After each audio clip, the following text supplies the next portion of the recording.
But it's interesting, here we are, a few months later, I've got a lot of supporters that have signed up to 2 campaigns, Axe the Carbon Tax, Take Back Our PC Party. And it's amazing to see here a leadership campaign that has been dominated by 2 questions, the carbon tax and the governance of the party. For a long time, everyone said it was okay. Now we have, and Patrick Brown said, the grassroots were all for the carbon tax of this party. We've got 4 leadership candidates here who are all opposed to the carbon tax now.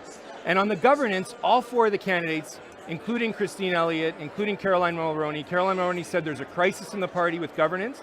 Christine Elliott acknowledged in the last debate that the party constitution has not been followed over the last couple of years. And just yesterday in court, we saw some party members come forward, and it's pretty much confirmed now that the party constitution is a legal document. So from carbon tax to governance of the party, those are the campaigns. I think party constitutions and democracy are the basics. Before we can get into policy discussions, we have to agree that a constitution of the party that the membership signs up for is a binding document. It's not just a guideline that we can ignore and choose to pick and choose whenever we want, because what happens when we don't follow it is we end up in court on stuff that we should resolve or never stray from. So to be consistent, your position then as it relates to the court case from yesterday was the injunction ought not to be granted and today ought to happen. Look, that injunction, the minute they announced an online voting system, we saw how flawed it was with the policy process.